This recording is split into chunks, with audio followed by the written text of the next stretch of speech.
Olá, tudo bem? Eu sou o professor Francinildo Dantas. Vamos dar continuidade aos nossos estudos referente à logística de armazenagem. Hoje eu vou trazer um tema de extrema importância para as empresas e para o seu sucesso. A partir de agora, nós iremos falar sobre a importância da logística de armazenagem para a estratégia da empresa. Vamos nessa? Atividades de suporte da logística para a empresa. Padrões de serviço ao cliente e transporte. A atividade logística possibilita para a empresa diversas ações e funções. Dentre elas, acabamos de destacar uma relacionada às atividades de suporte ao cliente e uma de transporte. Quando falamos de suporte ao cliente no processo de logística de armazenagem, a empresa e você terá condições de perceber o padrão de consumo dos clientes e, a partir disso, tomar ações ou estratégias que visam possibilitar recursos financeiros para a empresa. Como assim? Imagina que a empresa tenha um fluxo de produtos e em determinado momento esses produtos ficam estocados. A partir do processo de armazenagem, você tem condições de verificar os motivos que estão levando aquele produto ficar armazenado. Por exemplo, a sazonalidade. Quando falamos em transporte, a atividade logística possibilita você identificar o melhor tipo de transporte para o produto a ser distribuído. Por exemplo, vai ser terrestre, vai ser fluvial, vai ser aviário. Então, o processo da atividade logística possibilita você identificar e entender o cliente e o melhor tipo de transporte para a sua empresa. Administração de estoques e fluxo de informações. Continuando com as atividades de suporte, destacamos agora a administração dos estoques. As empresas, todos os dias, administram e analisam o fluxo de vendas e de entradas dos produtos dos seus estoques. De que forma? Verificando a quantidade do estoque máximo, a quantidade do estoque mínimo, a quantidade do estoque de segurança. Essa administração irá possibilitar que a empresa tenha uma continuidade do processo de recebimento e o processo de distribuição dos produtos para os clientes, gerando assim satisfação. Com essas informações, entra em campo agora o fluxo de informação. Esse fluxo possibilita a empresa tomar melhores decisões de quando comprar, aonde comprar e a quem comprar. Ou seja, vai garantir uma continuidade do processo produtivo ou de aquisição de equipamentos. Centros de distribuição. Vantagens da implantação. Distribuição mais eficiente, flexível e dinâmica.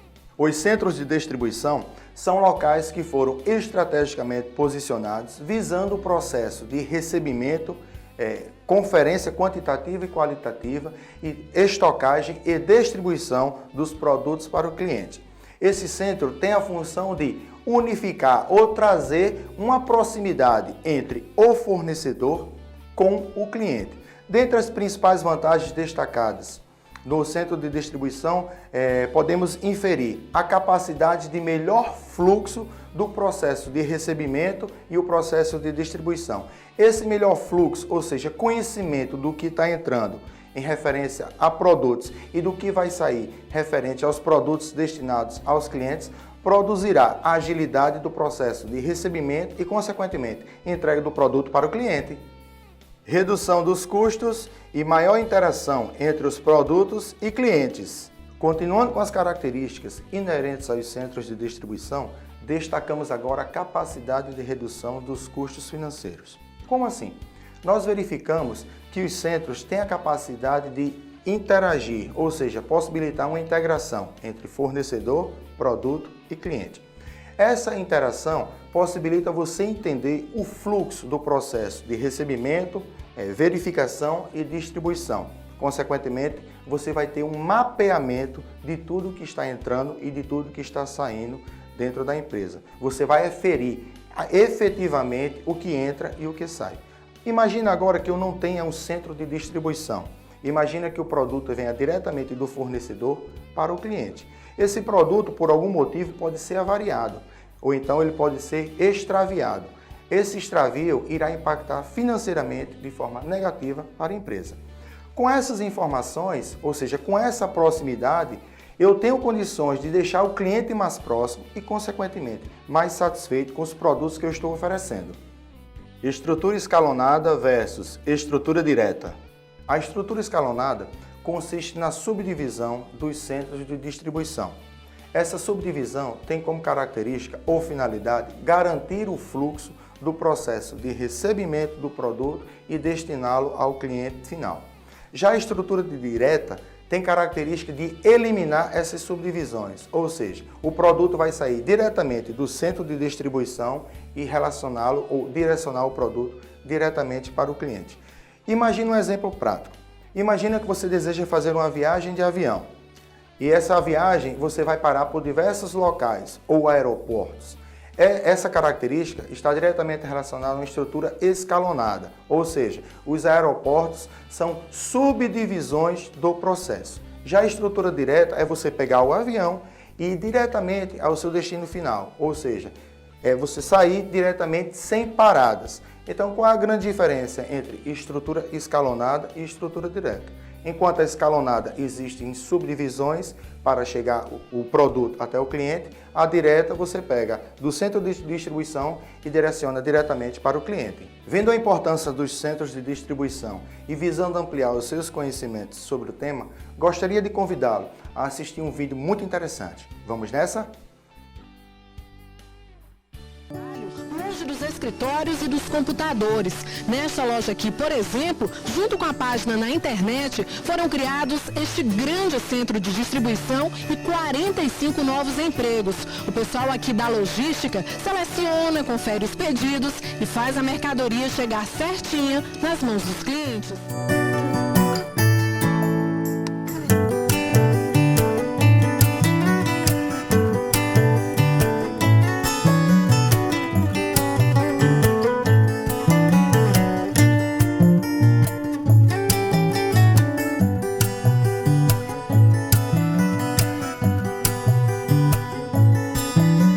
E aí, percebeu a importância dos centros de distribuição?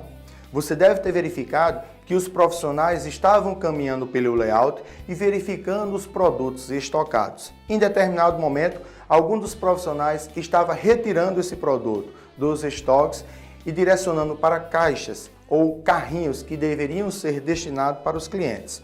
Vendo a importância do tema e visando ampliar os seus conhecimentos, eu convido você a entender e conhecer agora os centros de distribuição avançados. Vamos nessa? Centros de distribuição avançados. Transit Point. A estrutura Transit Point tem como função receber os produtos de um único fornecedor de forma consolidada, ou seja, os produtos não foram separados, e a estrutura terá a função de separar, ou seja, de fazer o picking de todos os produtos e distribuir esses produtos separados para os clientes finais. Cross-docking. A estrutura cross-docking tem a mesma metodologia da estrutura Transit Point. O que vai diferenciar é a capacidade de recebimento dos fornecedores. Como assim? Enquanto na Transit Point trabalhamos apenas com um fornecedor, na estrutura cross-docking é necessário obter informações ou produtos de mais de um fornecedor, ou seja, 2, 3, 5. O que vai diferenciar é a capacidade de recebimento. Uma das características dessa estrutura é a redução dos custos ou otimização do fluxo dos produtos para os clientes. Como assim? Imagina que eu tenho um fornecedor A que entrega o produto de um cliente A e eu tenho um fornecedor B que também tem um produto do cliente A. Na estrutura cross-docking, esse processo de separação tem como condição ou finalidade agrupar os diferentes produtos dos fornecedores para um cliente final. Merge in Transit. A estrutura Merge in Transit tem a mesma similaridade da cross-docking no quesito capacidade de recebimento, ou seja, ambas trabalham com mais de um fornecedor. A grande diferença da Merge in Transit é que os produtos são recebidos dos fornecedores e a Merge in Transit vai fazer o processo de montagem desses produtos e direcioná-los para os clientes. Break Bulk. Já a estrutura Break Bulk tem como característica receber os produtos dos mais diversos fornecedores, realizar o processo de separação e incluir os produtos que são fidedignos, característicos de um mesmo cliente e entregá-los juntos. Atribuições dos centros de distribuição. Recebimento. Dentre as principais atribuições dos centros de distribuição, destacamos o processo de recebimento. Esse processo consiste em você ter um local apropriado para a guarda e conservação dos produtos. É interessante que nesse processo você execute duas funções, a análise quantitativa e a análise qualitativa. Como assim? Um layout ele tem uma capacidade máxima de armazenamento, está diretamente relacionado à análise qualitativa. E existem produtos que devem ser estocados em locais apropriados, por exemplo, com climatizadores, com ar-condicionado, ou seja, é uma análise qualitativa. Então, no processo de recebimento, você vai analisar o ambiente, o layout e verificar se você tem condições ou não de armazenar e, consequentemente, garantir as características dos produtos. Movimentação. Outra atribuição dos centros de distribuição está diretamente relacionada à capacidade de movimentação, ou seja, de você receber o produto do seu fornecedor e movimentá-lo para os locais mais apropriados para a conservação. Nesse processo de movimentação, é interessante que a empresa pense nos equipamentos de movimentação, nos pallets, nos locais que serão armazenados esses equipamentos ou produtos. A finalidade desse processo de movimentar é você deixar mais próximo o produto do seu consumidor final. Armazenagem. Outra atribuição dos centros de distribuição está diretamente relacionada à capacidade de armazenamento. Armazenar não é simplesmente você guardar um produto. Esse produto necessita ter um mapeamento, ou seja, você precisa entender as características dos produtos para que ele não perca sua validade, ou então ele não fique avariado, ou seja, modificado, não fique amassado, consequentemente não seja perdido.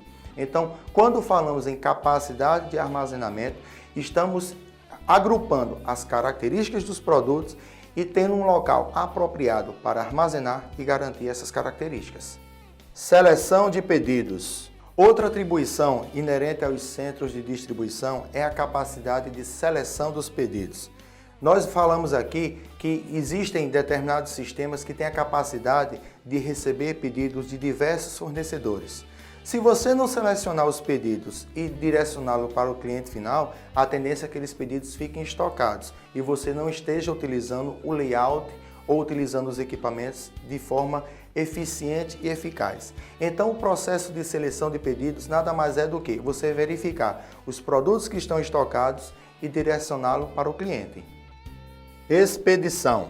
O processo de expedição consiste no momento de pegar o produto e direcioná-lo para o cliente final. Ou seja, já foi passado por todas as etapas do processo de recebimento, distribuição, armazenamento, seleção. No momento de expedir, é nada mais do que tirar o produto do estoque e levá-lo para o cliente. Chegamos ao final da nossa segunda competência. Espero que você tenha percebido a importância da armazenagem estratégica para a empresa. Caso tenha ficado alguma dúvida, procure o nosso ambiente virtual de aprendizagem. Ele foi criado visando ampliar os seus conhecimentos. Desejo a você bons estudos e até a próxima.